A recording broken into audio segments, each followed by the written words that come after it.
So welcome to my world. About to show you how to cook ground beef. I just bought some ground beef and I put it in this pan, and now I've also put some water in here. I'm gonna mush my ground beef into the water and mush it in there. And I might even add a little more water to this. And since less is more, let's go ahead and put some more water in there. It'll boil out. So what I'm gonna do is I'm gonna get this boiling, and I'm gonna probably turn the heat down a touch. If you don't use the water, it's probably not gonna mush up on you. It's gonna get chunky. So if you want chunky ground beef, just do this and don't use water, but I want my ground beef to be nice and mush. I got it nice and mushed. That's better than cicadas. So I've got my ground beef nice and browned up, and what I'm gonna do now is drain it. So what I've got over here is a colander and a strainer, whatever the hell you call these things. I'm just gonna pour all that in there. Let it all run off into the bowl I have underneath. Commencing in the next step of my killer concoction. That used to be a living, breathing animal called a cow. Thank God for that dead cow. Gotta clean these things and shit that's done. What I do is I put some soap on a sponge and I just scrub the whole thing down like that.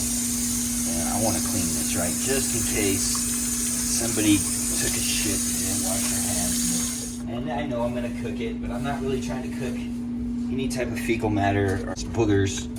So just wash them.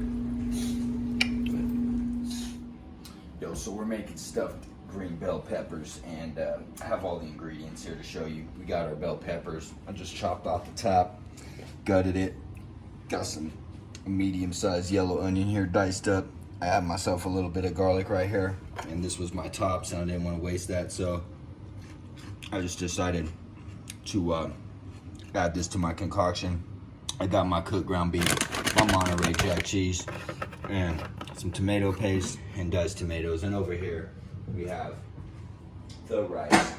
The way this is going to start off is by cooking my yellow onions. And so I'm going to get my yellow onions cooking in my ground beef pot. Before I do that, I'm just going to put a little bit of this, we already got some ground beef oil in there, if that's okay. We drained it. We're going to just put a little bit more oil in there. Maybe a couple tablespoons, a little bit more for juiciness. Get that nice and heated up. Once we get that heated up, which is about right now, say add it in there after your oil runs like water, and you know your oil's hot enough. So you can see how it's almost running like water. Just get a little bit hotter. Olive oil kind of heats up kind of quick. So once I get that oil nice and heated up, I'm gonna go ahead and add these onions to my mix. And you can hear it's not sizzling. That means the oil's not hot enough yet. But you know what? It really doesn't matter. It's all going out one hole and in the other. Or in one hole and out the other. Whatever it is.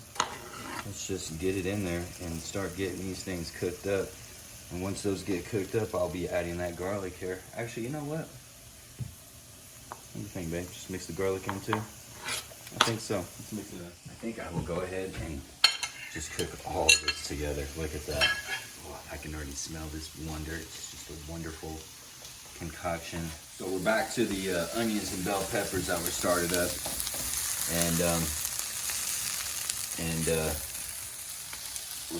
We're gonna start adding the rest to our concoction here. So the way we're gonna do that, I'm gonna come over here. Got the ground beef ready to go. We're gonna run that in there. Let's get it in there. Nothing to it. We got the diced tomatoes. We're gonna head stick our diced tomatoes in there. Let's just dump them in there. Yeah, like that.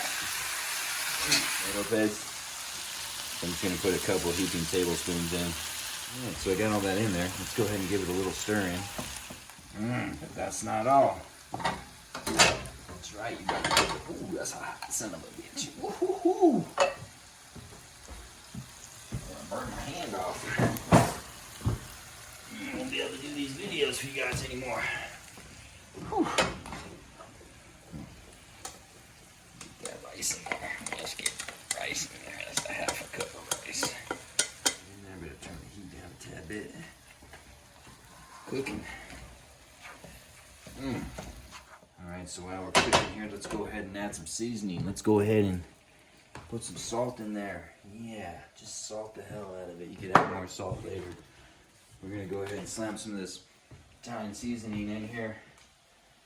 It would normally be oregano, but let's just put that in there. Hopefully that doesn't ruin it. Okay, that should be good. Put some of this pepper in there. Put that pepper in there too. Stir that in. We've already got the oven preheated to 400 degrees. It's pretty damn cooked. It's ready to spoon. You could just spoon eat that.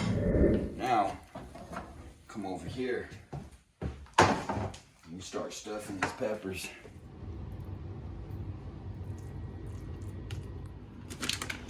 That's where the cheese comes in. We're gonna take these and we're gonna put these in the oven. All right, just gonna let that cook for a little while. Probably say about, well, I don't have to check the recipe. As we can see, the cheese is melting down on those, and you need a deeper pan to cover them. They do recommend covering these for the first 35 minutes of cooking, but we're just gonna go for a straight cook in the oven. We've been cooking these and you can see that cheese is getting crispy. I didn't get them covered. That's okay. We're about to eat these. So, enjoy.